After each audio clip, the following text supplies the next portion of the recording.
All right, welcome to Points of Emphasis with yours truly, Carlo Valladares, in conjunction with The Stoppage Time.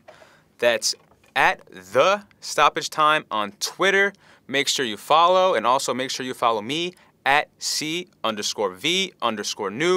This is Points of Emphasis, where we talk about 4 talking points and 1 fan question. This is the El Clasico edition, arguably the biggest game in world football, undoubtedly the biggest game at the club level, just for the sheer amount of people that watch this and for the amount of talent that is on the field when these two teams go head-to-head.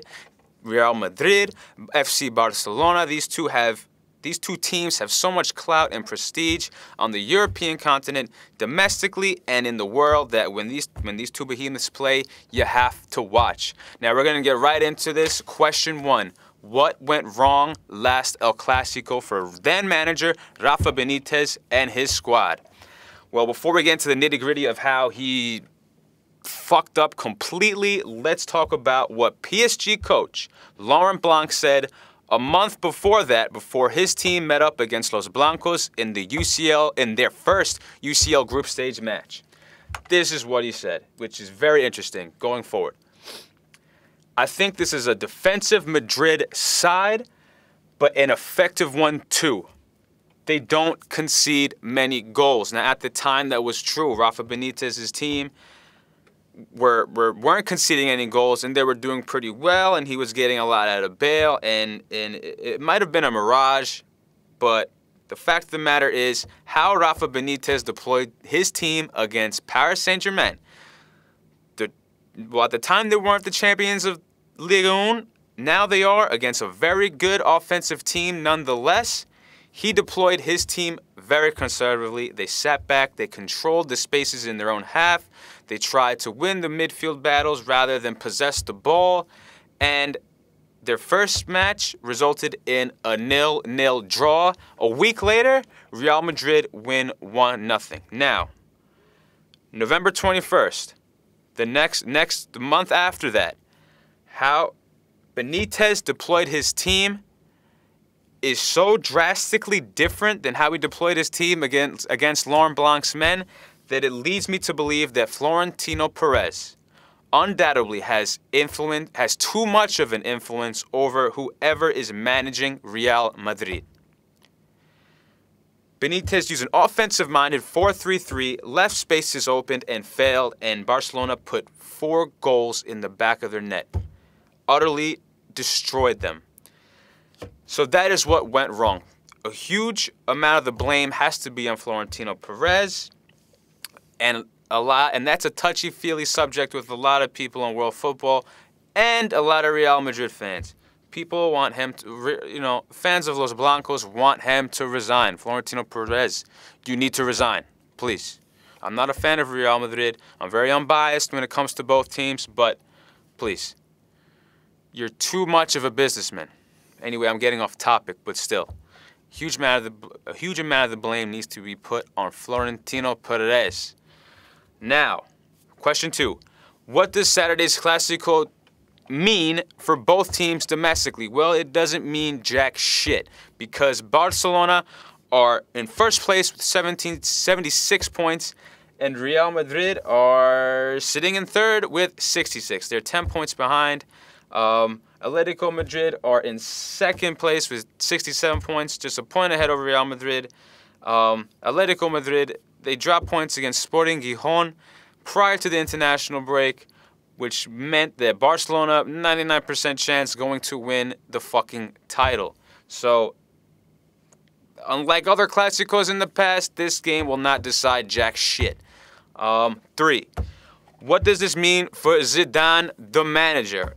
It means a lot, considering that the toughest game of his managerial career with Los Blancos was in the Madrid derby, and they lost. Antoine Griezmann scored, broke their back, and exposed the team for what they are. They are not that much better than when Rafa Benitez was at the helm. And a lot of people are saying that, and if you're saying that, you're right. Without a doubt, you're right. That was a game where he had to make his mark. That was their toughest opponent domestically so far.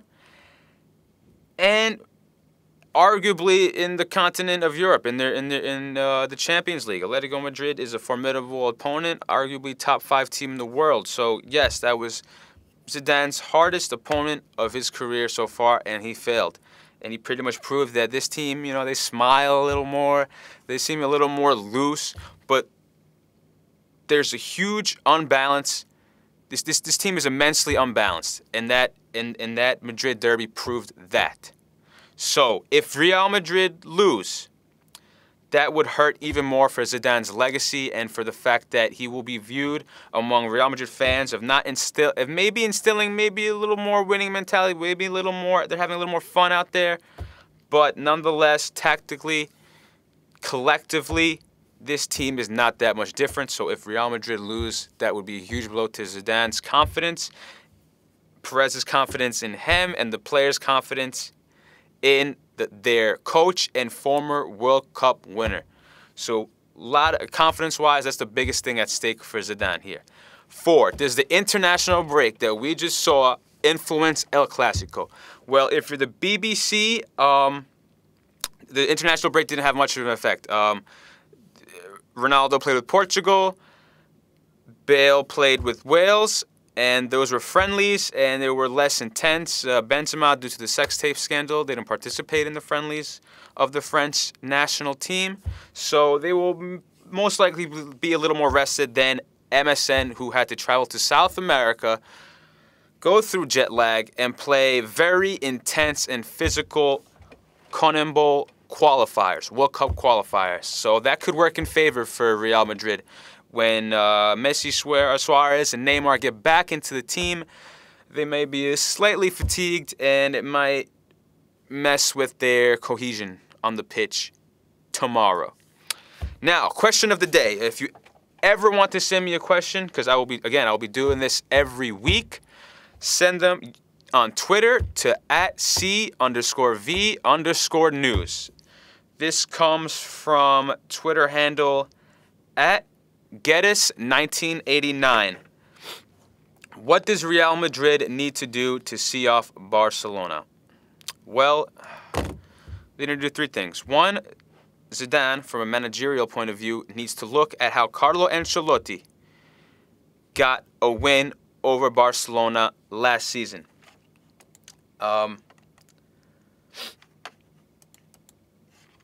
That game was extremely telling in how you should deploy your team against Barcelona.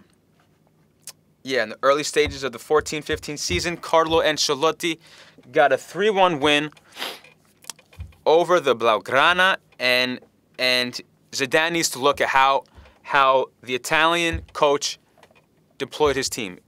He needs to deploy his team more conservatively, try to win the midfield battles, control his spaces, dictate the space you give not only to MSN but to Busquets and Iniesta. And you got to play cerebral, and you got to play conservatively. You can't go guns blazing. 2, whoever the CBs are, I know Ramos right now is questionable due to an injury he had almost 6 days ago, a week ago with Spain. And Rafael Varane, if he is likely to start, or it could be Pepe, they need to be perfect. Whoever the CBs are, they need to be perfect. That goes for Keylor Navas as well. He's a huge reason why his team are even in 3rd. If it wasn't for his spectacular form between the sticks, then this Real Madrid could very well be in 4th place. He needs to be perfect. The Tico has bailed his team out time and time again in certain crucial domestic games and across the 2 legs against Roma, which was a telling game for all 3 of them. For Varane, Ramos, and Keylor Navas, those 2 legs in the Champions League round of 16 against Roma were a huge reason why Roma didn't potentially eliminate Real Madrid. 3, the BBC are going to get chances, and when they do, they need to execute. Barcelona's back line can be suspect at times, especially if you're a team that has pace. And on the counterattack, you can really, really see off Mascherano and Piqué. on the counterattack. So if BBC get their chances, which they likely will, regardless if Zidane deploys them guns blazing or if he deploys them conservatively, the BBC are going to get chances, and they're going to get quality chances that they need to finish. So if all those three things come at the helm, Zidane deploying his team conservatively, winning, emphasizing midfield battles, the CBs play a nearly perfect game along with Keylor Navas, and the BBC finish their chances, then they have the best possible chance to beat a fragile Barcelona team on the back foot if the space is there. Prediction, 2-1 Barcelona in front of their home fans. I believe Barcelona are going to come out intensely inspired by the passing of Ajax club legend and Barcelona club legend Johan Cruyff. They're going to play for him, I believe, and this is going to be a game with a lot of dramatics as usual. Well, that wraps it up for Points of Emphasis with Carlo Valladares. I hope you had fun, and I'll see you next time.